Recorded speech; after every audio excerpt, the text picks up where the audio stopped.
So many people ask me, Gary, how do I choose a real estate agent? Sometimes they just ask me that, and other times when I do seminars, they'll say, how do I choose a real estate agent? So I'm going to answer it a different way. I'm going to tell you how not to choose a real estate agent. So, and I'm going to go over several different ways that people sometimes will choose agents, but they're not a good way to choose an agent. The first way they choose an agent, a lot of people do, is a friend or acquaintance. And that's fine, but friend or acquaintance doesn't mean that they're a good agent, so you don't want to make that your primary criteria.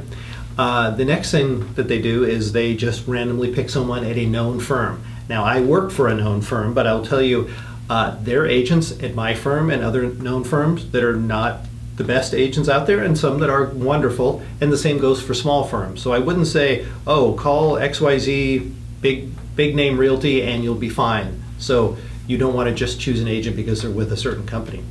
The next one's kind of a corollary to that, and people will say, oh, well, I just called the office. There's a big office a few blocks from my house, and I called them and got an agent. And that isn't the way to choose it either. Same explanation. That big office has good agents and bad agents. It's not a good enough reason to choose an agent. Now, the next one, some people may dispute me on this one, but I would not say to hire an agent just because they're recommended.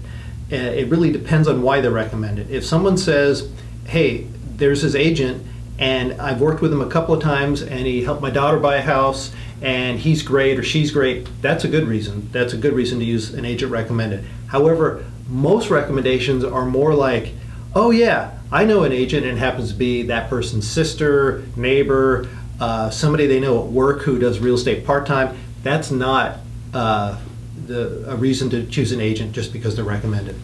Next one, in keeping count, this is number 5. Don't choose an agent just because they're likable, because you like them. Now, flip side, don't choose an agent that you hate, that you go, ooh, I don't want to talk to them. I mean, you probably wouldn't, but likability has nothing to do with skill as an agent. In fact, many agents really, there's some agents, some that I know, that are very likable. They're not that good at what they do, but they really make a living because people like them. So that's not really the criteria to use.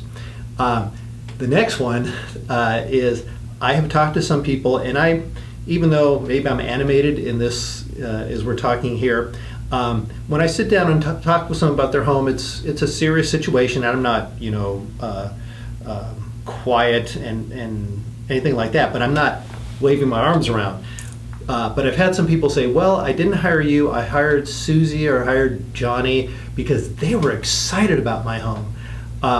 And that's not really a criteria to use either, because a good agent is going to, show interest in a home, but just because somebody's like, wow, I love your walls and you have a wonderful roof or something, is not a good enough reason to hire them. So keep that in mind. The next thing, and this is on the list of things I've given you, is really probably the number one mistake people make, is choosing the agent that quotes them the highest price. Because I'm going to guess that you probably want the highest price for your home. I know I've sold my own homes and I've also wanted the highest price. Well, guess what? Real estate agents know that. So there are some agents that make their living by kind of puffing up the price a little bit, and then the owner goes, oh, well, I talked to agent number 1, he said X, and then this other agent said X plus 10%. That's more money. I want more money, so I'm choosing that agent. But that agent doesn't necessarily get more money. I won't go into a long explanation of the downside, but I'll just say that overpricing a home is a bad idea, because then people aren't interested. It takes longer to sell. You end up typically getting a lower price.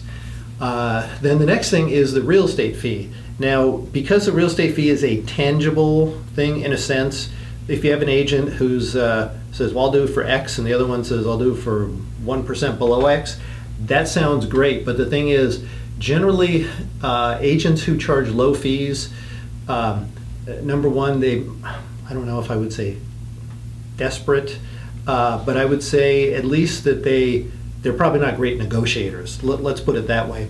And a 0.5% or 1%, a good agent could easily put 1, 2, 3, 5% more in your pocket. So I wouldn't choose an agent, save a 0.5%, but then you lose 3 or 4%.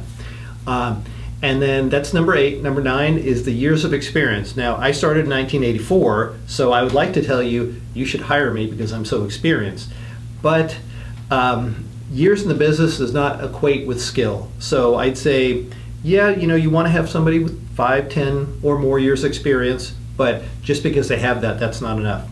And then the last thing is, sometimes people will talk to 3 agents and they choose the last one that they meet with because they're just there. And actually, a lot of the time, the information gets kind of muddled. They hear so much, they just kind of almost give up and they say, here, you just sell my house. So you don't want to just hire an agent because they're there at the right time. You want to actually sit back and think about who is the most skilled, the most has had the most success selling homes, etc., and not those 10 things that I just talked about. All right, thank you. Call us at 858-457-KENT. That's 858-457-5368, or check us out on the web at garykent.com.